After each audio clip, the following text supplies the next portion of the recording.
At scenes of grisly accidents where victims are critically injured and bleeding profusely, the first thing on the minds of those who help in evacuation is to save lives. Traffic police often rush to accident scenes to rescue injured victims by piling them at the back of their patrol pickups. Although done in good faith, this could put the lives of the victims at a risk of infection. Well, the chances are high because if, for example, you have a wound and then there's another wound which is bleeding, that means blood from that person can enter you. So you can get all sorts of diseases, including, like you mentioned, HIV, hepatitis, and any other blood-borne diseases. Dr. Stephen Watiti, a specialist in HIV management, says in events where victims are especially bleeding profusely, the best option would be to evacuate them in an ambulance. Besides even the infections you are talking about, the pickup is not the best method of conveying a victim. Traffic and Road Safety Director Dr. Stephen Kasima, however, says their hands are tied. People are injured and there are many. It is a challenge because in most cases we have one ambulance vehicle stationed at strategically located places.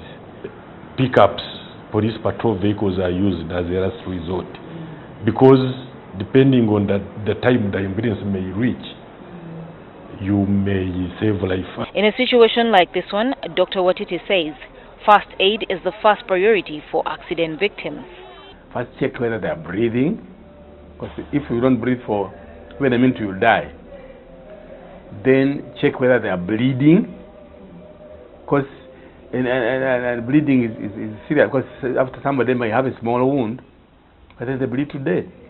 And bleeding can be outside or inside. Somebody may not have an outside thing.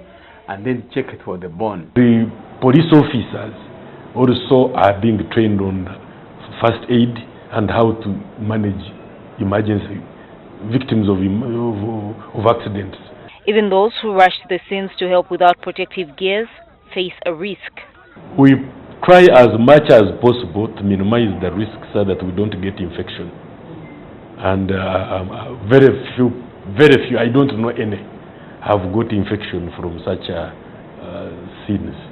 Uganda police has over 40 ambulances scattered in different pockets of the country. Yet with road accidents spiraling out of control, the ambulances can hardly cover enough ground. It is, however, not entirely the mandate of police to evacuate accident victims. Local governments are also charged with the responsibility of availing evacuation services. Kasima says this is a huge burden on their side. There are health centers, 1, 2, 3, on all highways, and I'm sure there is a health center in Chazanga. If they had such a facilities, 2 minutes would be enough for an ambulance, well fitted with the medical trained personnel to give first aid. Health facilities where victims are rushed are also supposed to prevent the spread of infections. We check, for example, for hepatitis, we may not do much, or HIV. For example, if I discover you have HIV, maybe we could do something. PEP, prophylaxis, might help. Sadly, sometimes because of the overwhelming numbers, medics are unable to do this.